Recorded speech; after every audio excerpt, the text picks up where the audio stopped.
to our first webinar.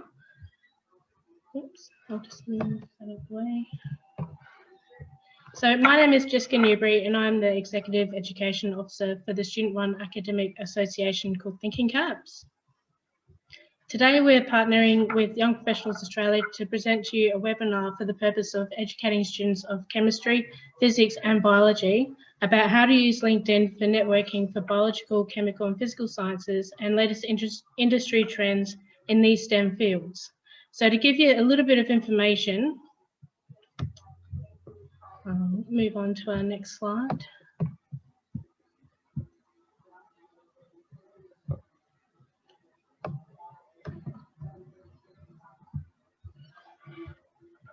So Thinking Caps used to only be for students studying chemistry and physics, and now this year we have merged with SOBA and have become a club for biology students as well, which is really exciting. So the club is located on level 3 in the Physical Sciences building in room 360, and we offer free tea and coffee to students. We also have a fridge, microwave, computers, whiteboards, and a library with all your much needed textbooks that you can use while you're in the room. But please do not take them out of the room so other students can use them too. There are also tutor profiles available if you are looking for one, and we also hold swapback study sessions at the end of each semester, so keep an eye out for that event as well. So now I would like to introduce you to our host, Mariah, from Young Professionals Australia. Perfect, excellent. So thank you so much. My name is Nguyen.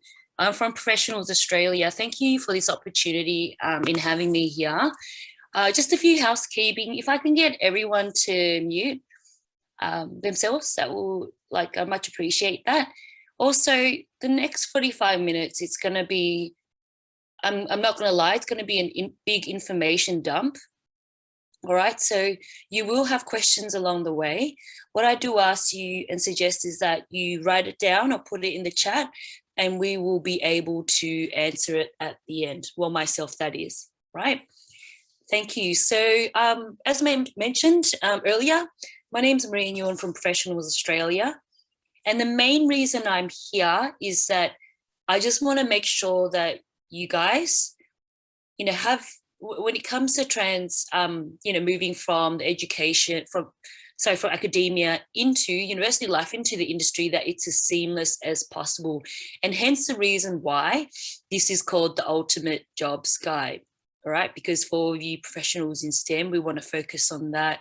Now, interesting fact, right, only 20% of students in STEM, so in science, technology, engineering, and math, find a job upon graduation on their own.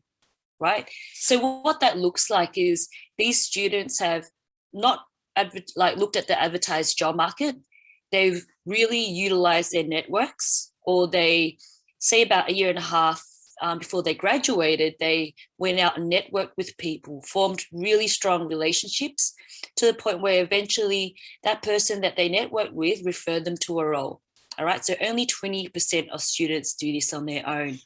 So that's where we highlight the urgency, and we'll talk more about how you can be one of these people, right? Now, a little bit about Professionals Australia. We're the #1 industry training program for STEM students. We've had 60 plus years transforming STEM students into accomplished professionals. So we're a professional association, which is member run and member owned. And not just that, we are a trade union for people in STEM, right? Professionals in STEM. Now, it says there we've got 25,000 professionals. At the current moment, we have 28,000 professional members in STEM with us. And the reason why this is so was due to obvious reasons. We've got the global pandemic, and a lot of people, when you're working at a place, you can always tell if you're going to be let go or something. You just have to keep your ears to the ground, right? So we had a lot of people, especially engineers, who were working for Qantas and Virgin Airlines, who signed up with us because they knew they were going to be unfairly dismissed, which they were, right? So that's just a little bit about ourselves. Now, as a whole, the reason why we came about, and the reason why we formed together and we exist, is that we were pretty much disgruntled. A lot of professionals in STEM were disgruntled at the fact that a lot of us, people who've studied it and worked in it, were not taken seriously, right? Taken for granted. And not just that, if you look at research and innovation in Australia, there is epic room for development, right? And hence the reason why we're here. So that's just a bit about us by and large. And now I think what's really important is, in a young professional sense, for people such as yourselves, we just want to make sure that you get a job before you graduate, so then you can make a difference in research and innovation, all right? And that's why we help out students. Now, let's get straight into it. So, in order to find a job upon graduation, or in order to really land a job ASAP once you graduate, you got to firstly understand the master industry trends. So you got to understand what the challenges employers face.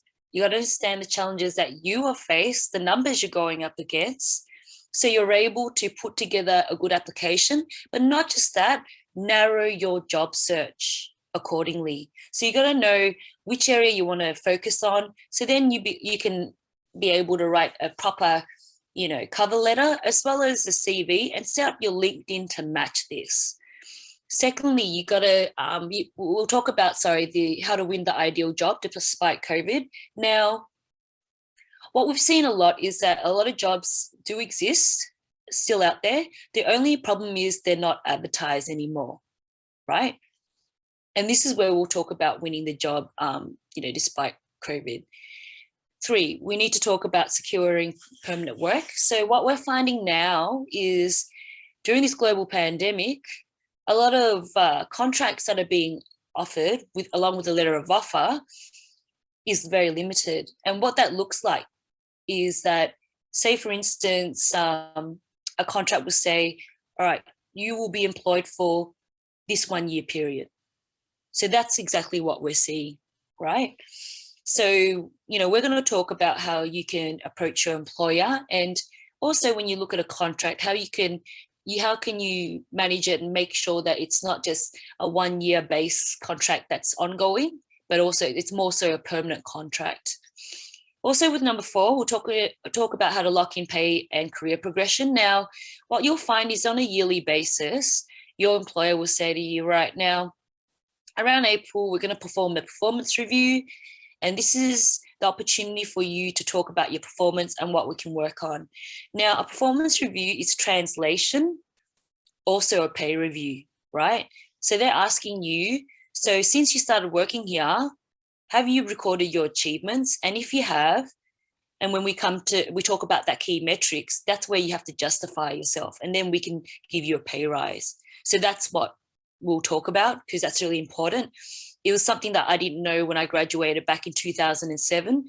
So my first year out, when I had my first performance review, I felt like a deer in headlights. So we'll talk about that. And also, lastly, how to join the movement. All right, so before I start, I will be talking about membership. So membership with Professionals Australia is at $4 per month, and that's a discounted rate. So what it is it provides one-on-one coaching from start to finish when it comes to operating in the hidden job market, setting up your CV, unlimited one-on-one over Zoom interview training, right? As much as you want, as much as you need. And also your contract reviews. So as I mentioned before, what you'll find is that when people get a letter of offer with a contract, the contract lately seems to be compromising. So we pretty much have our industrial lawyers take a look at it and change everything to work it to your favor. And also, lastly, continue your professional development. Okay, so I will put the link up at the end of this webinar. Now, let's get straight into it. Right, so I mentioned earlier that only 20% of students find a job upon graduation on their own, right? And I said, and how do they do this? They're the ones that were smart enough, say about a year and a half before they graduated, they pretty much went out, networked the right people.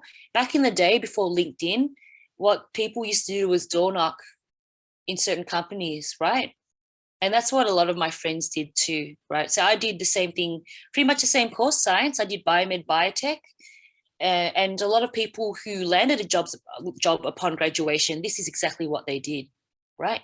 You have 50% of students who find a job 6 months after they graduate, and you have 30% of students who find a job 1 year after they graduate.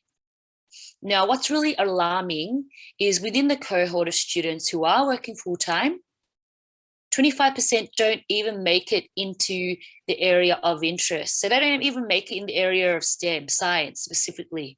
So imagine you're studying a chemistry course, right?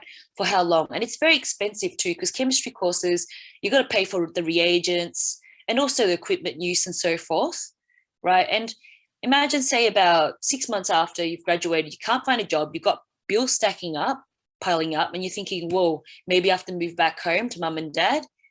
And you get to that point where you get desperate and you just find a job at a bank, a full-time job at a bank. And trust me, I started my course off in chemistry, and a lot of my ex-chemistry, buddies, they're now working in banking and finance and other things, right? A paramedic now. They went and studied, gone back to uni to study, become a paramedic. So that's the harsh reality, right?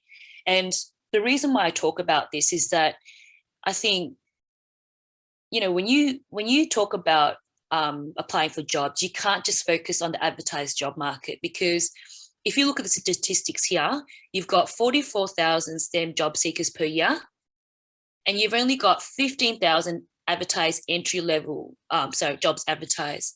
So you can do the maths, right? You're all smart here. That's nearly three applicants to every job advertised. So this is where the hidden job market comes into play. Right. So for those who don't know, the hidden job market's always been big, and pre-COVID, it was twice the size of the advertised job market. And I can tell you now, especially because what we've seen with our student members and coaching them, the advertised job market is now 3 times the size of the advertised job market. Right. And I hope you have gotten your attention. And now I think it's really important for you guys to really, give me your undivided attention. And if you have any, make sure that you have a pen and paper, because you will have a few questions coming up. All right. So just a little bit let's talk about the hidden job market. So I mentioned before, the hidden job market's always been big. And I said that it's now, say, 3 times the size of advertised job market space.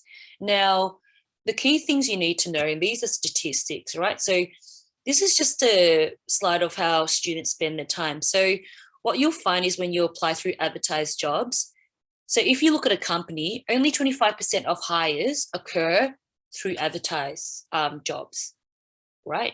So let's talk about say pharmaceuticals company, say Bayer, right? So in Bayer, in an average company, 25% of hires come from advertised jobs. 35% of hires come from when they headhunt you, right? And this is, if you set up a LinkedIn very well, which we do with our members, and if it's robust enough where it contains all the key soft skills that's really required, that's what companies hire you on. They don't care about technical skills whatsoever. 35% of hires come from the fact that, say, the HR director says to HR associates, look, our KPI is to find an entry-level scientist, say about 7 of them, by the end of this month. What we need to do is really extend our resources. What you need to do first is reach out to people. And the HR associates will go to work, go on LinkedIn, go entry-level scientists, and it will pop up with certain names. And 35% of hires come through this, headhunting. Though where the kicker comes in is that 40% of hires come from networking or referrals. So you can see the diagram here. It's all about, building those relationships, like going to networking events such as your meetups. Meetups will have networking events for your areas and niche, say physics, chemistry, biotech, biomed, what have you. And that's where you meet up with people and, not just talk about the industry, but talk about everything, because everyone likes to meet like-minded people. So if you network with the right people, this is exactly where a lot of hires come from, 40%, right? So let's move back to the hidden job market. So the hidden job market's been big, and it's now bigger just because this is where, employers want to do 100% of the recruitment. right? So for a main concern for yourself as a student, you just want to get a job ASAP after you graduate. Whereas for an employer, it's at risk of a bad decision because they feel that, I mean, in the past, they made a boo-boo, they've gotten the wrong person, they've been burnt. What happens is that they have to give this person at least, say, about 6 months to be able to readjust, because it takes time, right? And they have to give them, say, about 3 chances. And, you know, if they don't make it through, the students don't live up to the expectations of the employer, then the employer has to let them go and start the whole recruitment process again. And what that means is a lot of resources spent doing this, and a lot of resources that are gone to not being productive in that role, right? So there's a big loss there. So hence the reason why employers prefer to do the recruitment through social media, because through the social media, as you know, LinkedIn, the professional social media site, they feel as if this gives them a 3-dimensional look of how you are as a person, and they're not leaving it to chance anymore. So what they've done is they've put into place a social recruitment scheme. Now, I'll tell you more about that. So what the social recruitment scheme looks like, and this is something that I've utilized, and that's what, it's not just in STEM, it's everywhere, but we focus more so in STEM, so we talk about this. Now, I'll give you an example. So say, for instance, you're working for, let's talk about, I always say pharmaceutical companies because I worked in pharma for a very long time. So say, for instance, Shire Pharmaceuticals, right? Now, Shire Pharmaceuticals, what will happen is, say, the managing director will be like, okay, we've got rights to a new bioactive molecule that was discovered at the Institute of Molecular Bioscience at the University of Queensland, say, for instance, right? Now, we're going to work on this. All right, what we will be needing are your entry-level analysts, you know, scientists and so forth. So the managing director will talk to the HR director. The HR director will say to their associates, because they're the epic boss of HR, they'll say, look, in the next few months, we have to look for your entry-level scientists. Now, what we'll do is we'll advertise the job internally first. So number one, we'll headhunt, right? We'll go on LinkedIn and do our search. But also number two, we'll advertise this job internally to our employees, because they are bound to know someone that will be interested in this role, whether they went to school with them, uni with them, or they know someone through a family friend or a friend. So they'll send an email blast out and it'll say from HR, dear employee, we are currently looking for, say, for some entry-level scientists, all right? If you could refer us to someone that will be interested, you would receive $400. And if they're successful for the role, we'll give you $2,000, right? So this is exactly what happens. A lot of jobs are advertised internally for the first 6 months. They only then go external when they can't find someone, the right candidate, right? So with Professionals Australia, we'll sit down with you and we'll ensure that we'll help you set up a really robust LinkedIn profile such as this, right? And we'll make sure that it's so robust that when HR associates go headhunt and look for, say, the biomedical scientist, entry level, whatever, your name will pop up here and they'll reach out to you. Okay, so that's one aspect. The other aspect is that you have to be very proactive and you got to network. So we coach you on how to network. So if you sit down with one of us, we'll say something along the lines of, all right, now, Jane, think about a company that you want to work at. Take a look at their company website, do your due diligence, take a look at their visions and values, take a look at what kind of work they're involved in, and also take a look at their business model. Gauge a bit of where their main key focus and strategy lies, right? Now, once you've done your due diligence, type in, say, the company's name.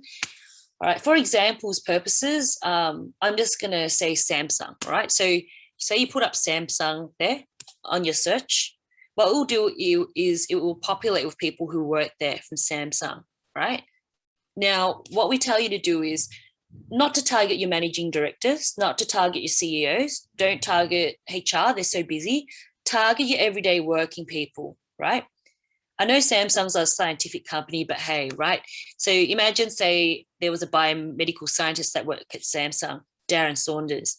So what we'll say to you is, look, Jane, do your due diligence too. Take a look at Darren Saunders' career history to date. He can tell you a few things and you can learn a few things from here. And then after that, send him a request and also say, you know, in that request, say, hi, Darren, my name is Jane. I'm in my penultimate year of studying, say, organic chemistry, something like that. And I just wanted to reach out and ask you a few questions about your career history to date, because it seems very robust, very extensive. And I know I can learn a lot from that too. So what you'll find is that, say, some people won't answer just because they're purely busy. Some people aren't really active on LinkedIn but have a profile, but you'll notice that people will get back to you. All right. So say, for instance, that Darren gets back to you. He's like, sure, why not? Let's ask away. So you're pretty much requesting Darren for an informational interview. That's what it's called, right? And what we'll coach you on is, you know, asking questions such as this, you know, networking and such as this, you know, Darren, I just looked at your career history to date. I could see that you went from an entry-level scientist to a senior one. How did you do this? You know, why were you promoted? Based on what? What were your key achievements in doing so? Right. So ask such questions like that, because you can learn a thing or two. Now, also ask him, say, such questions such as, you know, what were your key challenges in your career and how did you overcome it? And also, Darren, I understand that a lot of employers employ based on soft skills. That's what I heard. They put a big focus on, say, leadership, communication, so forth. Now, Darren, out of all of these key soft skills, which ones are the key ones that you think I should focus on, right, when I go into my job interviews and so forth, right? And lastly, look, Darren, thank you so much for your time. Hopefully down the track, I can be of great use for yourself too, information-wise as well. Is it all right if I can ask your permission that I can touch base with you in 6 months' time? And also, secondly, if any career opportunities come by your desk at Samsung, can you let me know?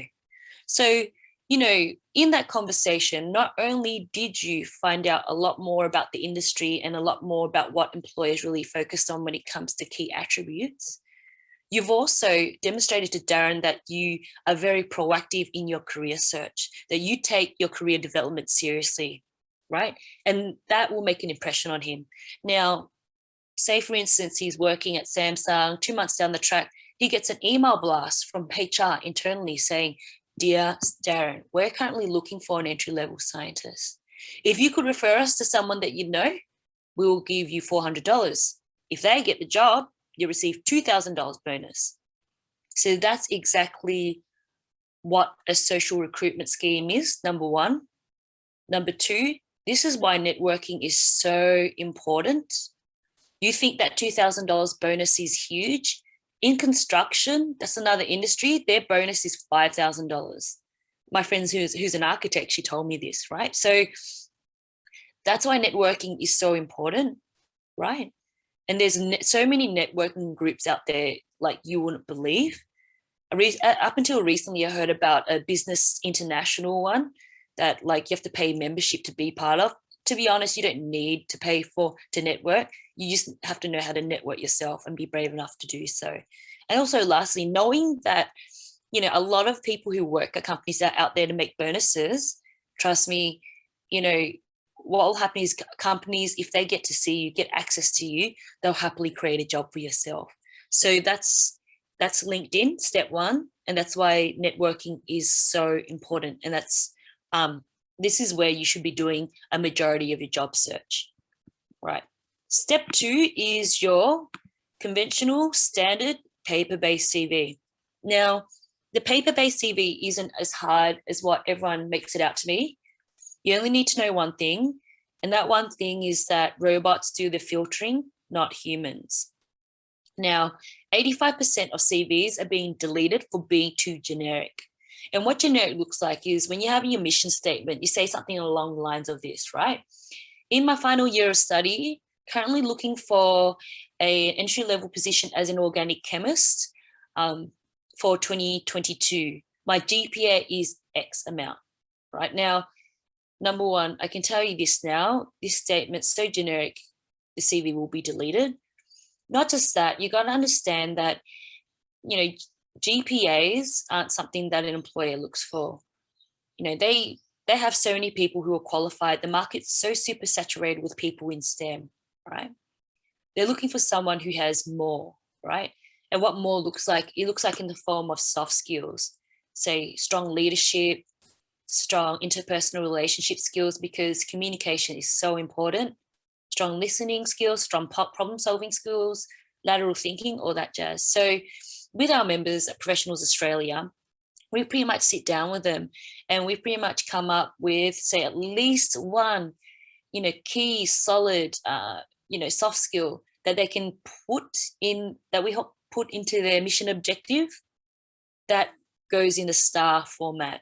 Now, what the STAR format is, and I don't mean to patronize, I just realize that a lot of uni students don't know what STAR format is how you should be interviewed, right? How you should answer an interview question. So in the STAR format, you talk about the situation, talk about the task at hand, what you actioned out and what resulted. So we put this key soft skill in this STAR format in your mission objective. So then your CV bypasses the robots. Now, this 15 here represents 15% of CVs that are being deleted for not listing achievements. And what's annoying is that as a student, you think to yourself, well, I haven't worked in the industry, right? I'm trying to get a work placement here. I haven't worked in the industry. What can I put down in my achievements list? Understand that achievements has nothing to do with your technical skills. And again, all to do with your soft skills. In case you didn't know, soft skills are the key word here, right? So soft skills, where you can get your soft skills, it's from your casual job, working at McDonald's, working at Big W. I'm sure there are opportunities where, you have had to take initiative and think laterally to problem solve. I'm sure there are times where you've had to step up and become a 2IC because your manager had an emergency to rush off to, stuff like that, right? So with our members, we sit down with them, we say, hey, we'll come up with at least, a dozen solid achievements as to reasons why an employer should employ you. So it's not hard for us at Young Professionals Australia because we've worked in the industry. I have, right? I certainly have for a long time. And we've also worked in recruitment. I've worked in external recruitment. That's a lot more cutthroat than internal recruitment within a company. And we pretty much know, exactly what an employer looks for, right? They look for your, again, soft skills, cannot stress that enough. They care very little for your technical skills. Sometimes what you'll find is in an interview, they will just ask you one technical question. And the reason why they ask you this is because they just want to see how you handle yourself in that situation, right? And I can give you an example of that.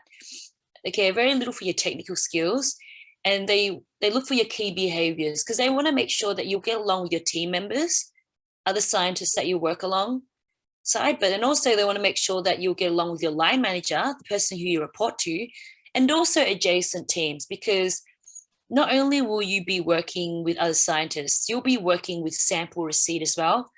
I mean, say for instance, you're an analyst, you're a microbiologist or chemist, you'll be analyzing samples. And, with each case number you're given, you will have to communicate with sample receipt, people who receive this, all right, that work in the warehouse, stuff like that, okay? So that is your paper-based CV. Now, let's move on to interviews. So say, for instance, you're amazing, you went and did your due diligence, you networked well, and you were referred, and then you landed an interview. So I think it's a no-brainer.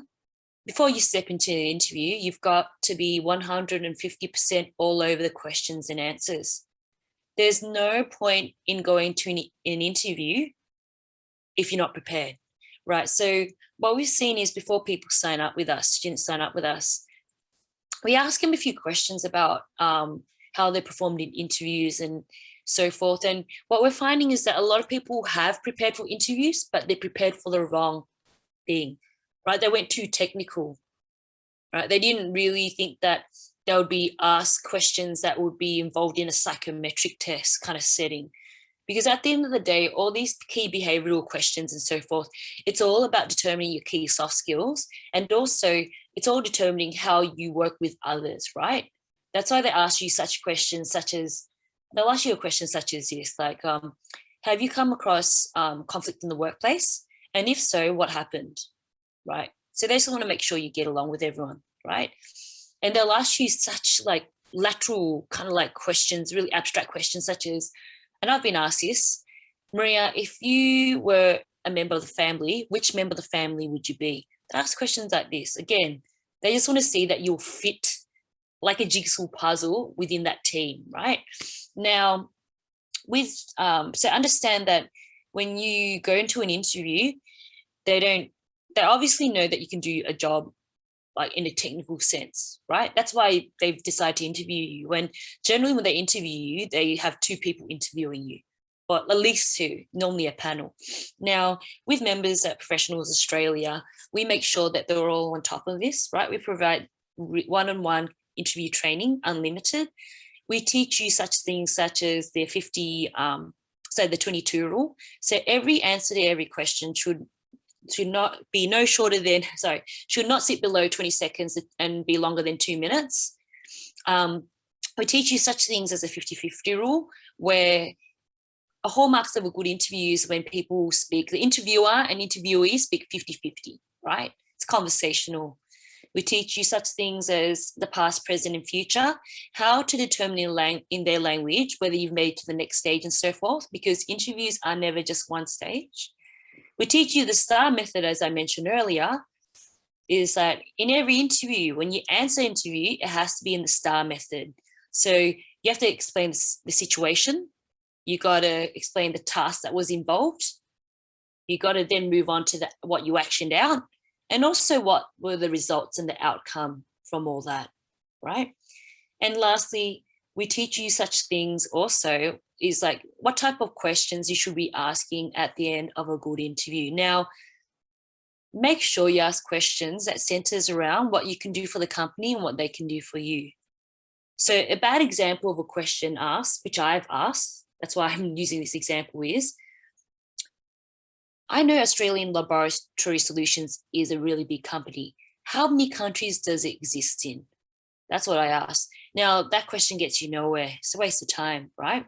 The question you should be asking, and how I would reframe that now, would be, given that Australian Laboratory Solutions exists in, say, 250 plus countries, being so big, the question I'd like to ask is, because you're so big, how do you streamline your training program for new employees? And how would it look like for me once I step into this role? So that's the type of question you should be asking. And we coach our student members on how on doing so. And another question you should be asking too, because you'll be competing against a whole bunch of others, is something that makes you stand out. And a standout question I used to ask would be this: given that I talked about my achievements and accolades to date, right? And given that I've talked about my suitability for this role, because I know your visions and values are in line with mine, when could I expect to hear back from you? So in a roundabout way, you're saying, I know I'm good for this role, and I'm sure you know too. I'll be interviewing with a whole lot of others. So if you want to make a decision quick, do it now. I wouldn't waste my time, bro. That's what you're saying in a roundabout way, right? So that's interviews. Now, say for instance, you've aced the interview, congratulations, you get a letter of offer and you get a contract to sign, right? Now, I could tell you this, do not sign on the spot. We've seen so many different things going on, all right? That's to put it nicely. Okay, so look, I'll just go through it one by one, and I'll give you examples of when a lot of young graduates have been shortchanged, right? Starting salary, right? So starting salary doesn't matter so much, but it does matter because you got to know what the industry average is. And sometimes we're seeing students accept, say, 10 to 15K lower than the industry average out of fear of negotiation. Now, number one, at Professionals Australia, we survey everyone in every job, in every level, every year, in all of STEM. so we know what the average is, right? So what we tell our members, so like basically with our members of Professionals Australia, they just need to upload their contract in the system and our industrial lawyers just look at it for free, right? So our industrial lawyers will go back to our member and go, hey, this is a bit lower than the industry average. Go back to your employer, your potential employer that is, and tell them you did your research and you know what the average is and if they could kindly fix it for you. They'll happily do it, right? Now, secondly, what's really important is the position description. So when you look at your position description and looking at the job duties underneath it, if you're not getting nervous, that means that you'll never progress in your career. You're just going to plateau and stay in that position forever. Our industrial lawyers take a look at that and then they'll go back to the members and go, hey, this looks a bit too easy. Why don't you go back to your employer and tell them, look, I know I'm capable of a whole lot more. Could you add more job duties to this position description? That just, I just know I'm very capable of this. They'll happily do it because they're still paying you the same amount and you're just doing more. But at the end of the day, when you do more, that means do more in other areas. That means that you're just setting yourself up for a promotion. Okay. So that's position description. Now, probationary period. This is a really big one. I cannot emphasize this enough. When we talk about probationary period, right? The thing with this is that it should be no longer than 6 months. What we've been seeing, even before COVID, all right, like COVID came, the probationary period was something up to 2 years, right? I was talking to this civil engineer and he signed a contract. This is before he signed up with us.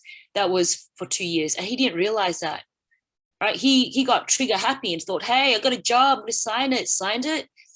And what happened was him and a bunch of other graduates did the same thing. Now, the company went through a quotation marks, a restructure, meaning AKA letting people go. And the first thing they do is they get rid of people on probationary periods because they don't have to pay them redundancy pay. Right? They can tell them, hey, you were incompetent, didn't meet up to expectations, we'll let you go. That's exactly what happens to this guy and the graduates. They were given a phone call, a webinar phone call on Friday evening and told collectively, hey, we got to let you guys go. You know, this graduate round didn't meet expectations. And here you go, today's your last day. You finish off today. And they asked if they were going to be paid for redundancy and they were told, look, you signed a contract that said 2 years, so no. So that's probationary period. This is why you should take a look at that, pay big attention to that. Next thing to take a look at will be the restraint of trade. Australia is very tiny, meaning that if you sign a contract that says, all right, if you resign from us, you cannot work for a competitor in the next 6 months, you are severely handicapping yourself and limiting yourself. So our industrial lawyers fix this up and make sure the restraint of trade is not 6 months, it's down to 1 month, your notice period. And intellectual property. So you're all scientists here, right? You're all in STEM, you're all in physics, chemistry, biology, and so forth. So if you come across a bioactive molecule that will save, I don't know, like the whole world, if you come across, you discover or create something, you've come across like, I don't know, something much about physics, I don't know, cold fusion, whatever, you want to take this away with you. So what happens sometimes in a contract, when you've signed and it says everything you've discovered, everything you've come up with is ours. Imagine that when you leave the company and you try to use your stuff that you've created and discovered, they sue you.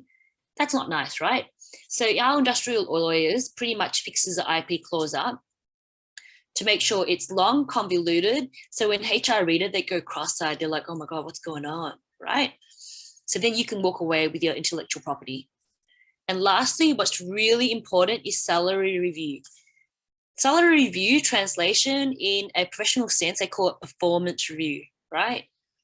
So every year you get a performance review, quotation marks, salary review /salary review. And here you have to justify why you deserve a certain pay increase. So what they'll scale it up is from say 0.5% to 3% maximum capped, right?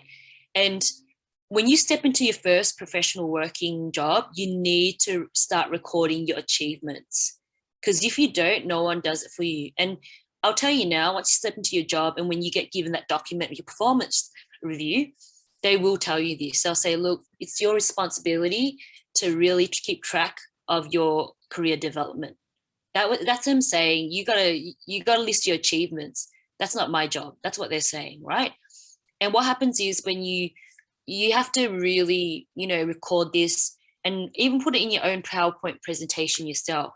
So when you come into that salary review, which always occurs around March, all right, March, just before April, they'll ask you, okay, so in these key metrics, in this box, when we talk about it taking initiative, right, to further lab productivity and further the business as a whole, where have you taken initiative in doing this and how so? Give an example. That's exactly how a performance review works, right? And based on that conversation and based on what you've presented and you've talked about and what you've agreed on, that's where they give you a rating of which percentage you deserve in terms of a pay increase, right? So that's salary review. And in contracts, what we're seeing these days is that's being omitted, a yearly salary review. With our industrial lawyers, we fix that up and we put it in for you, all right? So that's contracts as a whole. That was a bit of a mouthful, but that's something that you guys should be very aware of, all right? Because it's your right. Now, I think the next stage is, say, for instance, you signed your contract, right? And you're given, and say, for instance, you've done all the hard work. You think to yourself, oh my God, that was so hard. I'm just going to chillax a bit. I'll tell you now, do not do that. Because if you want to be promoted ahead of your peers, you have to always be professionally developing, right? And when we talk about development, it looks like the fact that, it comes in the form of you have to actually put your hand up and come up with passion projects within a company. And you got to present this to your manager, all right? And that's what you have to do. Because the harsh reality is that only one day is allocated per year for industry training. And this is based on the Australian Bureau of Statistics, right? Only one day average. And I also understand that when you talk about promotion only happens to people who have strong soft skills, because they feel that people with stronger soft skills make better managers because they can manage people well, right? They're able to communicate constructive criticism in a really, in the best way possible. They feel as if people with stronger soft skills make better, project managers, project leaders, salespeople, and negotiators. Because at the end of the day, we do live in a commercial world, right? Now, an interesting fact to know too, and as you can see here, this is from the HR resources, I don't know what it's called, but 1 in 5 scientists fell in their first job within 18 months. And what that looks like is that they get let go. And I'll give you an example. So the very first job upon graduation, I got a job at Australian Laboratory Solutions, and I was hired along with 2 other graduates. Now, the one person that did food science, and it has nothing to do with the degree she did, she was walked out of the job after a month. And the reason why this is not because she was incompetent. It was because the way she communicated to her manager, the way she communicated to myself, even though I was in her team, well, in adjacent teams, the way she communicated to everyone was really rude, right? Really rude. She was micromanaging us, actually, to be quite frank. And everyone complained about it and they let her go after a month. Yeah, so that's a harsh reality. So 1 in 5 graduate scientists fell in the first job, so they get let go in the first 18 months. And, it's not, I wouldn't call it a failure. Things like this do happen, right? And it's just because, the unfamiliarity of communicating in university life versus in a professional life, right? Because there's a professional code of conduct, right? That's sort of unwritten. Now, the reason why I talk about this is that at Professionals Australia, we've got a graduate program, and our training program is one-on-one, face-to-face coaching, because we want to make sure you have to make the strongest start to your career. And, it focuses a lot on your key soft skills in the professional environment, right? Because, we just want to make sure that you get that successful trial period, that you get the pay progression you deserve, that you have the pay promotion and also smooth certification, because when you talk about your pay promotion, pay progression, that kind of thing, it's like what I mentioned before. You walk into that meeting, it's 1 hour where you'll have to conduct yourself in a professional manner and explain where you have achieved in certain key metrics in certain areas and why you deserve that pay rise, right? And also why you deserve a promotion, because some people walk into this also talking about promotions wise. So that brings me to the very end of this talk. So that is Young Professionals Australia. So it's $4 per month membership. I'll put up the link. It provides 5% off Woolworths, 5% off Coles discounts, and also movie tickets. And don't forget, it's also tax deductible, the membership. So we're pretty much paying you to join up with us. And the question is why? We're non-for-profit. Where, again, our movement is all about ensuring research and development gets taken seriously, so then more jobs will be created in Australia for this, all right? And lastly, please follow us on the Young Professionals Australia Facebook page. We post up videos, short little videos on how to, say, improve in your interview techniques, what are the key things to focus on, how to sharpen your communication skills, because at the end of the day, it's all about your soft skills, right? You guys are smart enough and you'll finish your degrees with flying colours. I think that's about it. Thank you so much for your time and your attention. I really do hope this has been really useful to yourself. Now, I'm going to open this up for a question and answers time, but I'm just going to post up also the link of the membership. And not just that, if you want a free resume template, it will be there. There'll be a link there for you as well. So any questions or queries anyone has at the moment?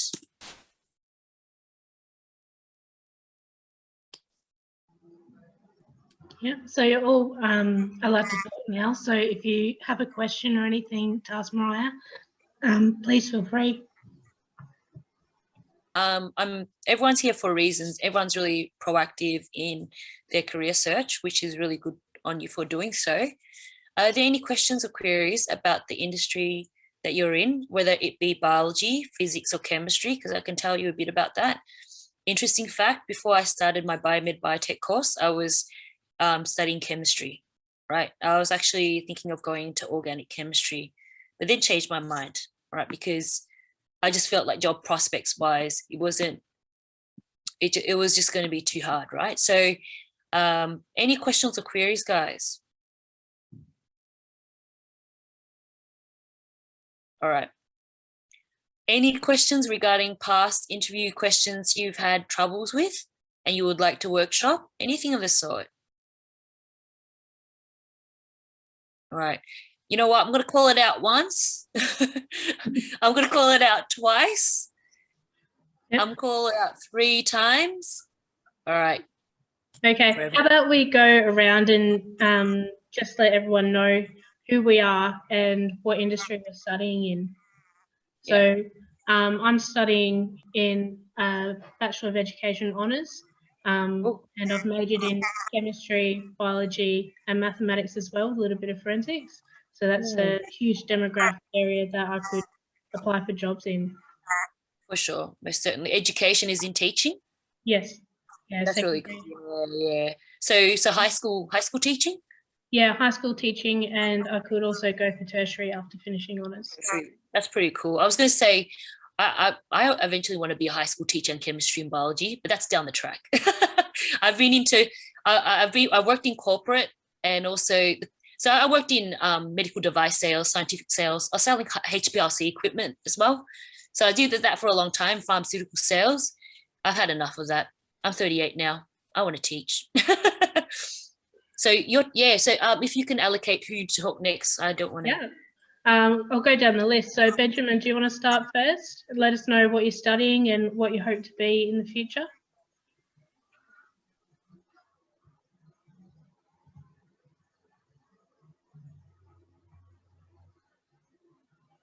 Agriculture, I see. Awesome. In the chat, yeah. Agriculture. Oh yeah, gotcha. Right. Yeah. So in which year you Cheap production, perfect.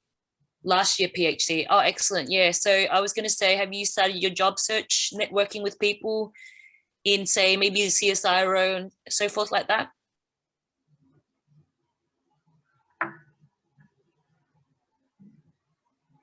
Cool. And have you started talking? Like, I mean, I joined associations back when I was doing chemistry. Cool. Excellent. Yeah. So yeah, just continue to network, continue to reach out and develop those strong relationships. I've only ever I've been in the working world since 2007, and I've only applied for 2 advertised positions. I've worked at many places and many roles, many companies, and they all came through word of mouth, people who referred me, because they received $2,000 at the end.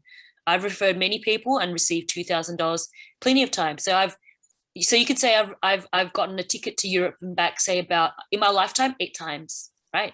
8 times 2, it's a lot, 2,000. So continue to do that. So who's the next person? So if we go to Jai, yeah. What are you studying and what do you hope to be in the future?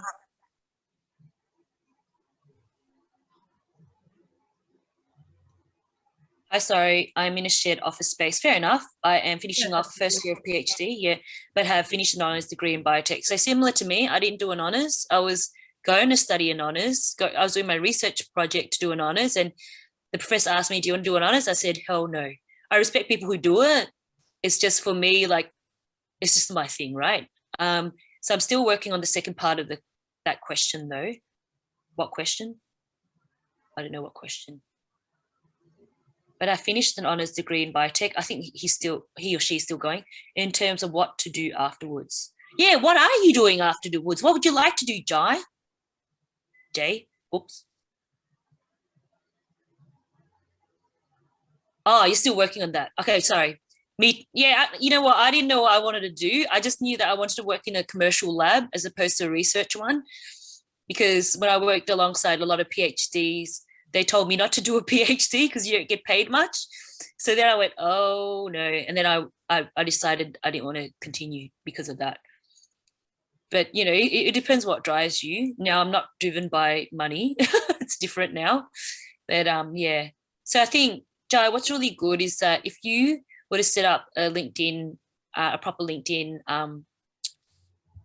page, you can network with people who are, say, in biotech, who are like-minded, who have done a PhD in biotech, and you can ask them, hey, what are the career opportunities out there for me? Because, you know, I've talked to the careers officer. I don't think they quite know because they haven't worked in the industry. You have, and you can perhaps, I can pick your brain and ask you, what are my avenues? All right. And Vedana, I am Vedana, studying Masters of Biotech. I'm doing my research now. It is relative to industrial biotechnology. I'm willing to work as a scientist under any industrial partner. I am searching to join any industrial partner. I have idea to do my PhD to continue my research. I have any, no, do you know what? This is what I interpret. I could be wrong, right? I could be wrong. I think, you know, just like I said to Jai, and this is in general, because no one knows anything. Like for myself, I had no idea. All I knew that was that I did biomed biotech. It was a multi-major, and I thought that I was going to find the cell that will, bioactive molecule that will save the world. That's what I thought I would do, right? Now, when I did my research project, differentiating 2 Peruvian maca plants, right, and my biomolecular level, I was like, do you know what? It's not for me, because I just felt really disheartened when I was trying to extract the DNA out of these plants already. I'm like, I don't know if this is for me. So what if I had this information earlier, I would have door knocked. Back then, I didn't have LinkedIn. We didn't have that. I would have door knocked at CSIRO locally. So I'm from Melbourne. I would have gone to all these companies and also pharma or more commercial aspects as well, and say, hey, I'm Marie Nguyen. This is the course I'm doing. Could you give me a few ideas of which areas I could head into? Because I'm a bit clueless. Like, because university academics can tell you so much, but if they've worked in the workplace, which some have, and have come back to academia, they can tell you, hey, here are your avenues.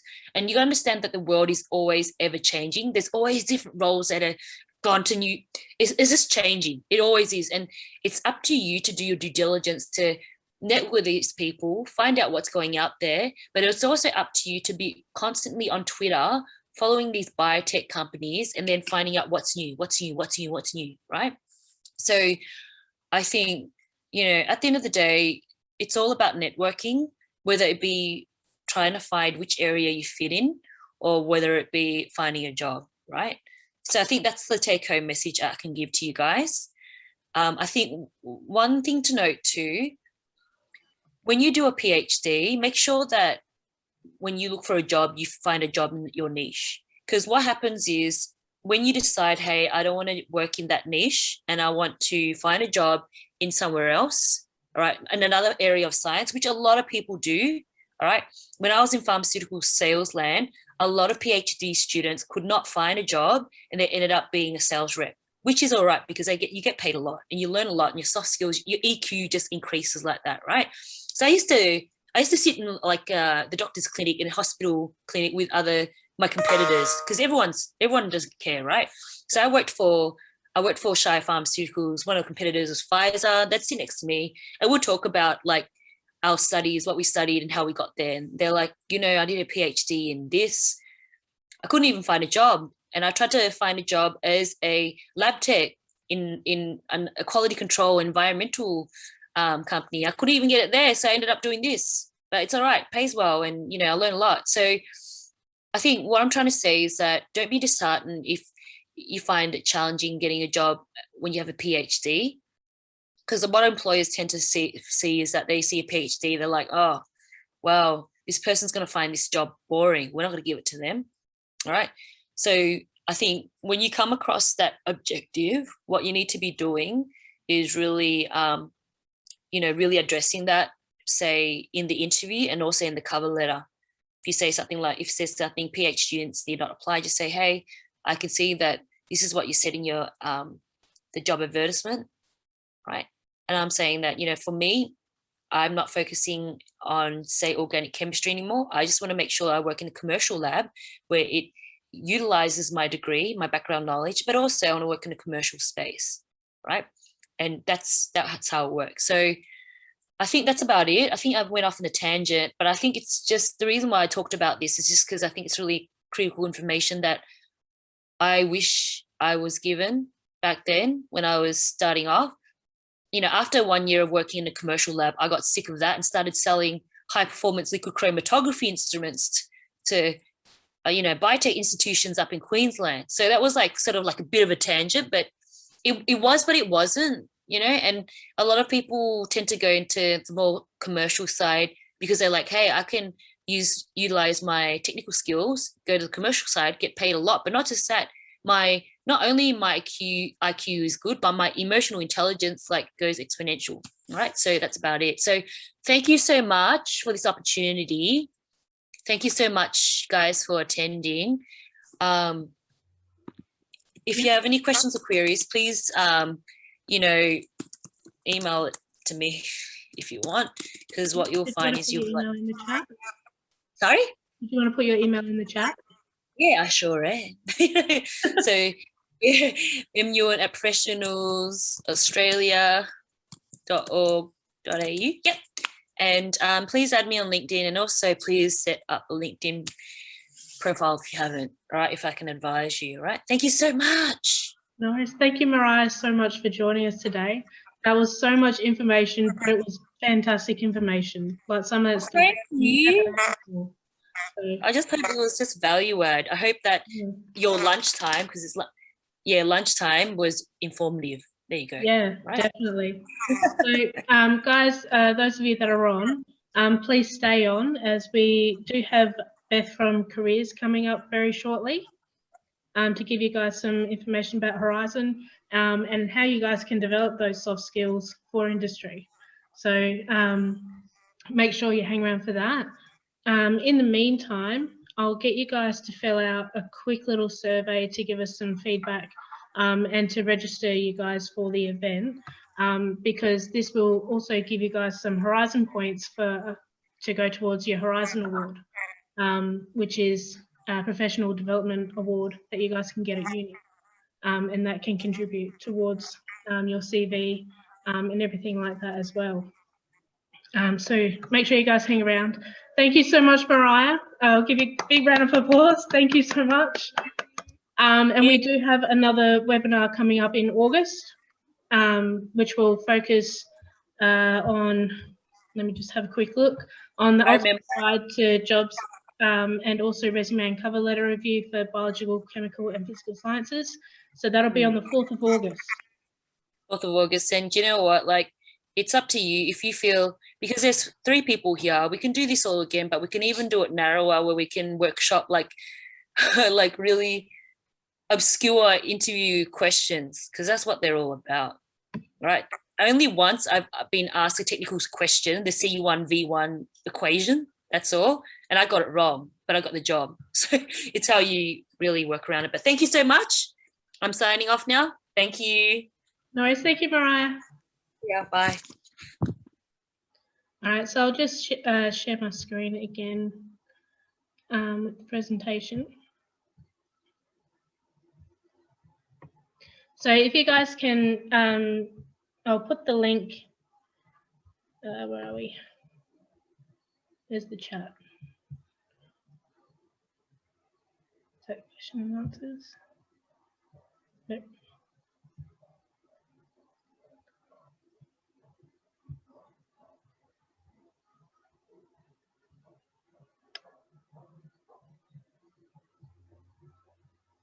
More chat. Here we go. All right, I'll pop this in the chat. If you guys can fill out that survey while we're just waiting. And Beth just walked in, which is fantastic. There we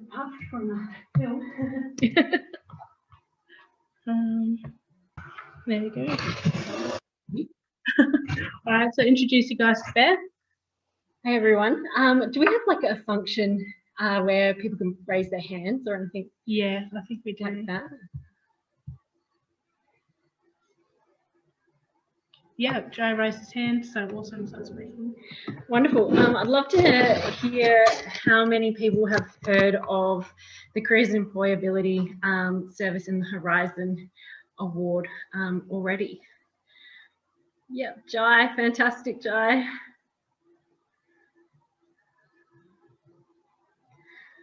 Yeah, so there's 12 people. Benjamin has, and I think for Dana, I recognise Dana's name as well. So do we have any other guests joining us at the moment? No? Well, I won't go into too much detail, Ben, because we do others. Yeah, absolutely. Okay, so on campus, we do have the Flinders and Careers Employability team, and we're really dedicated to helping you prepare for your career after university and really developing those skills and experiences, starting to connect with different employers to go forward. So I've just quickly going to do an overview of how you can engage with some of the information and resources that we have, and as well as get involved in some of our different programs. So you can find us by going to your Okta dashboard and clicking on the Career Hub icon there, which I've got an image of. Your Career Hub is where we've got all of our different resources located, as well as where you can make bookings for different events. You can also find different advertised roles, different volunteering opportunities, and also resources that are specifically for science students. So under our science career resources page, you can click on resources that relate directly to your area of study. So you can see some of the different areas that we have resources for there as well. So do make use of that. And this is an overview of everything that we do within careers and employability. So we have team members that work specifically on employer engagement. We have a lot of opportunities to engage with different employers and industry on campus.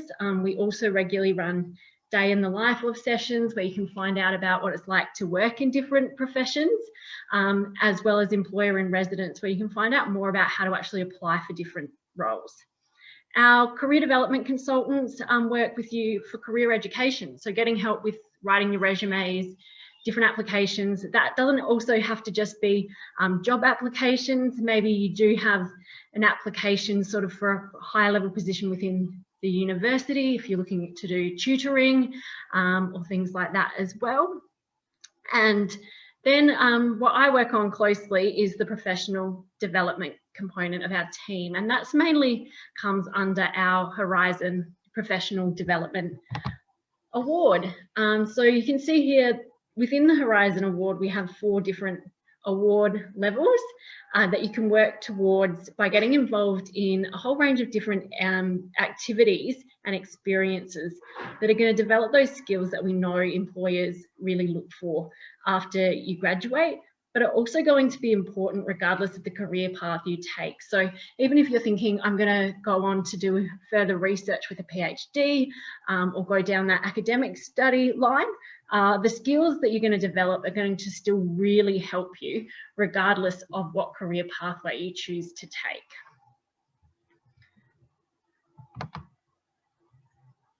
So as I've mentioned, we encourage and recognise extracurricular activities that are going to enhance your employability. And we have 4 key categories of experiences that we encourage all students to get involved in across your time at the university. And you can see those on the screen there. You can find out more about Horizon at our website, so flinders.edu.au/Horizon. We do have a short video there that introduces the program with some of our students sharing their experiences.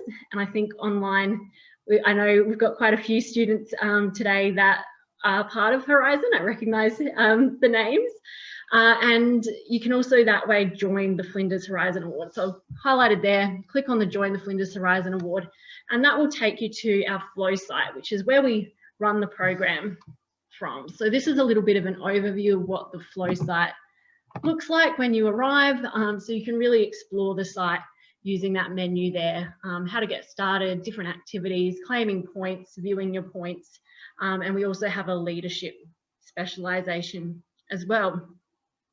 Once you're part of the Horizon, each week we promote out different opportunities to continue to get involved both within the university and also external to the university. So one of these examples is we recently promoted out this volunteer opportunity that's particularly relevant to students in scientific fields and particularly getting experience if you're in a biology, conservation, animal behaviour type field as well. So being part of Horizon Award is a way to stay up to date with a whole range of different opportunities.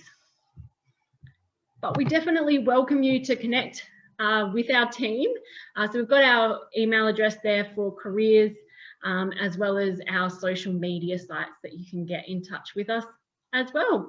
If you do have any questions, yeah, please email us and we're definitely here to help you. Okay, thanks everyone.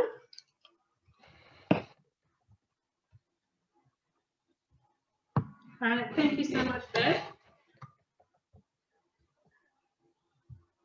I'd really love to give a big round of applause for all our hosts today, especially to Mariah and to Beth for sharing all that information with us. If you haven't already, do please fill out that form as it will register you for Horizon Points, and it'll also give us some feedback about what you thought of the webinar, how we could improve it a little bit, what you liked about it, and also what other kinds of webinars you guys would like us to do in the future as well. So do please fill out that survey if you can. And thank you all so much for listening. So thank you.